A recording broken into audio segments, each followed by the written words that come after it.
Bandi Sanjay versus Etela Rajender ఏం కొనసాగుతుంది? మొన్న జూబ్లీహిల్స్ ఎన్నికలలో బండి సంజయ్ మాట్లాడుతూ హిందువులు 80% ఉన్నటువంటి హిందువులకు 20% ఉన్నటువంటి ముస్లింలకు మధ్య పోటీ ఇది, మొల్తాడు కట్టుకున్నోనికి మొల్తాడు లేనోనికి పోటీ ఇది అన్నాడు. మరి 80% హిందువులు 20% ముస్లింలు ఉంటే మరి నిలబడ్డది కూడా గెలిచింది కూడా హిందువే కదా. ఆ ఇంగిత జ్ఞానం బండి సంజయ్కి ఉండాలి కదా. ముస్లిం లీడర్ నిలబడ్డారు అక్కడ, ఒక ముస్లిం నిలబడ్డారు అక్కడ, నిలబడలేదు. ముస్లింలు నిలబడలేదు, అందరూ నిలబడ్డది హిందువులే. అంటే బీజేపీ పార్టీ అనే అసలు హిందువు, బీజేపీ కాని వాళ్ళు హిందువులు కాదు వీళ్ళ దృష్టిలో. బండి సంజయ్ దృష్టిలో బీజేపీ తోటి ఉండి బండి సంజయ్ తోటి ఉన్నోళ్ళే అసలైన హిందువులు, ఇక వేరే పార్టీలో ఉన్న వాళ్ళు హిందువులు కాదనేది వీళ్ళ లెక్క. అక్కడ నిలబడ్డది Naveen Yadav Congress party, Maganti Sunitha BRS party, Lankala Deepak Reddy BJP party. ఈ ముగ్గురు కూడా హిందువులే, ముగ్గురు హిందువులే, ముగ్గురు దేవుళ్ళను మొక్కుతారు, దైవభక్తి ఉన్నవారే, దేవాలయ చుట్టూ పోయేవారే. మరి ముగ్గురు హిందువులలో 80% హిందువులకు 20% మంది ముస్లింలకు మధ్య పోటీ జరుగుతుందని ఎట్లా అన్నాడు? రాజ్యాంగం మీద ప్రమాణం చేసి ఎట్లాంటి రాగద్వేషాలు లేకుండా పరిపాలన చేస్తా అని కేంద్ర సహాయ మంత్రిగా ప్రమాణ స్వీకారం చేసిండు, ఎంపీగా ప్రమాణ స్వీకారం చేసిండు. మరి ఎప్పుడు చూడు నోట్లకెళ్ళి హిందూ ముస్లిం మాటలు గొడవలు ఇవే ఉంటాయి. అని బండి సంజయ్ని కేంద్ర మంత్రి నుండి ఎంపీ పదవి నుండి తీసేయాలి. తీసేస్తేనే ఈ కొట్లాటలు లేకుండా రాష్ట్రం సుభిక్షంగా ఉంటుంది అనేటువంటిది చాలామంది ఈ మతతత్వంలోకి పోకుండా రాష్ట్రం సుభిక్షంగా ఉండాలని కోరుకుంటున్న వారి అభిప్రాయం. బండి సంజయ్ పోయిండు అక్కడ ఓట్లు అడగాలి, కానీ హిందూ ముస్లిం మధ్య గొడవలు పెట్టే ప్రయత్నమే చేస్తున్నాడు. సరే, ఆ జూబ్లీహిల్స్ ప్రజలు బుద్ధి చెప్పారు. పోయినసారి 26,000 వస్తే మొన్న 17, 16, 18 వచ్చినట్టుంది. డిపాజిట్ కూడా వెళ్ళిపోయింది. అంటే ఆయనకు అర్థమైంది. సరే అయిపోయింది. ఆ కౌంటర్ ఈటెల రాజేందర్ కూడా మొన్న ఒక మాట మాట్లాడిండు. ఏమని? కులాల మీద మతాల మీద పోయేటువంటి పార్టీలు అవి అంటే డెవలప్ కావు అనేటువంటిది ఈటెల రాజేందర్ మాటల్లోని సారాంశం. మరి ఆయన ఎందుకు అన్నాడు? బండి సంజయ్నే ఉద్దేశించి అన్నాడు అనేటువంటిది మీడియా మొత్తం కోడై కూసింది. ఈటెల రాజేందర్ అన్న కావాలని అన్నాడా లేదా ఊరికేనేదో సిచ్యువేషన్ వచ్చి ఆ సిచ్యువేషన్లో అనేసిండా అనేటువంటిది ఎవరికి తెలియదు. ఈటెల రాజేందర్ గారికి తెలియాలి. కానీ అది బండి సంజయ్కి ఆపాదించి చాలామంది బండి సంజయ్ కౌంటరే అని చాలామంది చెప్పారు. ఆ చెప్పడంతో బండి సంజయ్ రెచ్చిపోయి మళ్ళీ నిన్నొక ముచ్చట చెప్పిండు. ఏం ముచ్చట? వరుసగా కేంద్రంలో 3 సార్లు అధికారంలోకి రావడానికి కారణం హిందూ ఓటర్లే అన్నాడు. రైట్, ఇవన్నీ ఒకసారి చదివి దాని మీద చర్చ పెడదాం. బల్దియా ఎన్నికల్లో 48 స్థానాలు గెలవడం వెనుక హిందూ ఓటర్లే. హిందుత్వ నినాదంతోనే ఇంటింటికి మిగతా పార్టీలతోనూ జై శ్రీరామ్ అనిపిస్తాం. హుజురాబాద్లో కేంద్ర మంత్రి బండి ఈటెల వ్యాఖ్యలకు కౌంటర్గా ఇక్కడ చూడొచ్చు మనం. ఈటెల రాజేందర్ని హుజురాబాద్లో నిర్వీర్యం చేసేటువంటి పరిస్థితి బండి సంజయ్ చేస్తున్నాడు. అంటే కేంద్ర మంత్రిగా ఉన్నాడు, కరీంనగర్ ఎంపీగా ఉన్నాడు. ఆ కరీంనగర్ పార్లమెంటు పరిధిలోకి హుజురాబాద్ వస్తుంది. హుజురాబాద్లో ఉండేటువంటి బండి సంజయ్ మొత్తం ఏం చేస్తున్నాడు అంటే ఈటెల రాజేందర్ వైపు ఎవరు పోకుండా వాళ్ళని టైట్ చేస్తున్నాడు. బీజేపీ నాయకులు ఎవరైతే ఉన్నారో వాళ్ళందరినీ ఈటెల రాజేందర్కు యాంటీగా తనకు అనుకూలంగా మార్చుకొని బెదిరింపులు రకరకాల ఇబ్బందులతోటి ఈటెల రాజేందర్ వెనుక ఎవరు కూడా పోవద్దనేటువంటిది బండి సంజయ్ అల్టిమేట్గా ఆదేశాలు జారీ చేసిండు. సో ఇప్పుడు బండి సంజయ్ హుజురాబాద్ పోయి కూడా ఏమంటున్నాడు? ఇక్కడ వరుసగా 3 సార్లు అధికారంలో రావడానికి హిందూ ఓటర్లే అంటున్నాడు. హిందూ ఓటర్లు కాదు, హిందువులు ఓట్లేస్తేనే కాదు, ముస్లింలు ఓట్లేసిరు, క్రిస్టియన్స్ ఓట్లేసిరు. బండి సంజయ్కి ఓట్లు వేయలేదా? ముస్లింలు ఇంటికి రాలేదా? ప్రచారానికి రాలేదా మీతో? అంటే చూడొచ్చు మనం. మరి ముస్లింలు అంటే మీ పార్టీలో ముస్లింలు లేరా? వాళ్ళు ఓట్లు వేయలేదా? మైనార్టీ శాఖ ఉంది కదా పార్టీకి అనుబంధంగా, మైనార్టీ మోర్చా ఉంది కదా, వాళ్ళు కనీసం వాళ్ళన్న ఓట్లు వేయలేదా? అంటే నాలుకన తాటి మట్టన అర్థం కానటువంటిది. బల్దియా ఎన్నికలు జిహెచ్ఎంసీ హైదరాబాద్ జిహెచ్ఎంసీ ఎన్నికల్లో హిందూ ఓట్లు వేస్తున్న 48 సీట్లు రాలే ఇళ్లకు.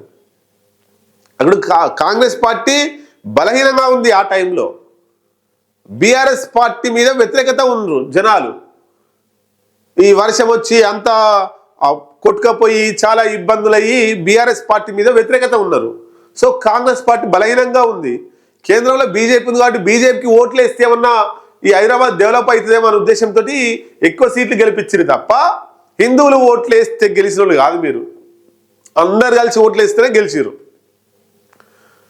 ఇప్పుడు జిహెచ్ఎంసీ ఎన్నికల్లో పోటీ గెలువురి 20 దాటరు చూద్దాం. ఇంకోటి ఏమన్నాడు, హిందుత్వ నినాదంతోనే ఇంటింటికి మిగతా పార్టీలతో జై శ్రీరామ్ అనిపిస్తుంది. మీరు ఏంది అనిపించేది? మీదేమైనా పట్ట రాసుకురా జై శ్రీరామ్ మీదని? శ్రీరాముడు మీ బీజేపీ పార్టీయా ఏమన్నా?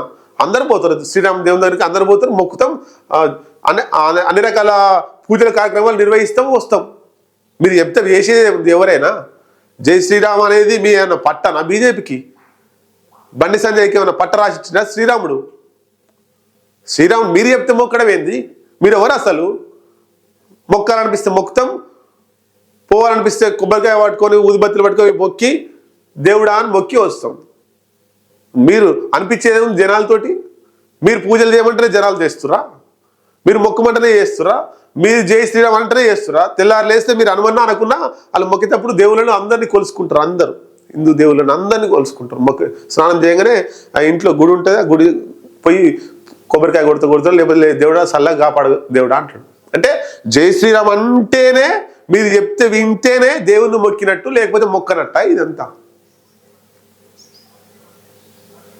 కాబట్టి మొత్తం మీద బండి సంజయ్ వర్సెస్ ఈటల రాజేందర్ మారింది. మరి బండి సంజయ్ ఈటల రాజేందర్గా మారినప్పుడు ఏం జరగబోతుంది? బీజేపీ రామచంద్రరావు ఎవరికి సపోర్ట్ చేస్తాడు? ఆర్ఎస్ఎస్ మూలాలు ఉన్నటువంటి కేంద్ర సహాయ మంత్రిగా ఉన్నటువంటి బండి సంజయ్కి సపోర్ట్ చేస్తాడు. ఇక్కడ ఈటల రాజేందర్ కొంత ఇబ్బందిలో పడే అవకాశాలు ఉంటాయి. ఎందుకంటే ఆయన ఆర్ఎస్ఎస్ మూలాలు లేవు. ఆర్ఎస్ఎస్ మూలాలు ఉంటే రాష్ట్ర అధ్యక్షుడు లేదా కేంద్ర మంత్రి ఎప్పుడో అయ్యేటోడు. కాబట్టి ఇక్కడ ఈటల రాజేందర్కు ఈ బీజేపీలో ఎన్ని రోజులు ఉన్నా కూడా గడ్డు పరిస్థితులే. ఆయనకి పెద్ద పోస్ట్ వచ్చేది ఏముండదు. ఇంకా 10-20 సంవత్సరాలైనా ఆయన రాష్ట్ర అధ్యక్షుడు కాలేడు, లేకపోతే కేంద్ర మంత్రి కాలేడు. ఇక అవసరమైతే బీజేపీ రాష్ట్ర అధ్యక్షుడు రామచంద్రరావుని కేంద్ర మంత్రి చేస్తారు అవసరమైతే. కానీ బండి సంజయ్ చేయరు. వాళ్ళకి కావాల్సిందేంది? వాళ్ళ మైండ్ సెట్ ఉన్నోళ్ళతోటి ఎట్లా పోవాలని చూస్తారు. ఈటల రాజేందర్ వస్తే వాళ్ళ మైండ్ సెట్ ఖరాబ్ అవుతుంది కదా. ఇక్కడ చెప్పింది ఈయననేమో హిందూ ఓటర్లు వేస్తే గెలుస్తాము, హిందూ ముస్లింల మధ్య పంచాయతీ అన్నాడు. ఆయన కులాల ఆధారంగా మతాల ఆధారంగా పోయిన పార్టీ ఏది కూడా డెవలప్ కాలేదని ఆయన చెప్పిండు. కాబట్టి అట్లాంటి వాళ్ళు ఈ లెఫ్ట్ ఐడియాలజీ ఉన్నోళ్ళు బాధ్యతలకు వస్తే వాళ్ళ ఐడియాలజీ ఖరాబ్ అవుతుంది అనే ఉద్దేశంతో ఈటల రాజేందర్ని పక్కకు పెడుతున్నారు. సో వీళ్ళ ఐడియాలజీ మారదు, వాళ్ళ ఐడియాలజీ మారదు. ఈటల రాజేందర్ ఎన్నడన్నా మనం చూసిరా కర్ర పట్టుకొని ఆర్ఎస్ఎస్ ఆ డ్రెస్ వేసుకొని అలా కూర్చున్నట్టు ఒక ఫోటోను చూసినాం మనం? చూడం. ఎందుకంటే ఆయన మైండ్ ఒప్పుకోదు, ఆ భావజాలం ఒప్పుకోదు. సో వీళ్ళకి అది నచ్చదు. ఎవరైనా వచ్చి కూర్చోవాల్సిందే, ఎవరైనా ఒప్పుకోవాల్సిందే అని ఉంటుంది. కాబట్టి ఇక్కడ Etela Rajender mind set BJP mind set కాదు. కాబట్టి ఈటల రాజేందర్ ఇప్పటికైనా ఆయన మనసులో ఒకటి ఉంది, ఏంటంటే ఈటల రాజేందర్ పార్టీలు మారుతాడేమో అని అనుకుంటారు జనాలు అనే దాంతో ఆగిపోతున్నాడు. ఆ ఒక్క మాట ఎందుకు అనుకుంటారు? ఏమనుకోరు.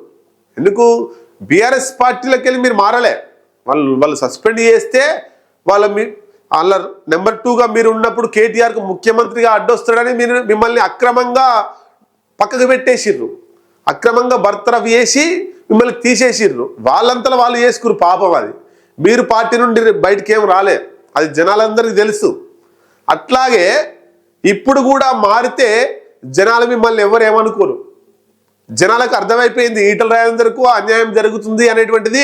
ఈటల రాజేందర్ వెనుక ఉన్నోళ్లకు, జనాలకు, సామాన్య జనాలకు అందరూ కూడా అర్థమైంది.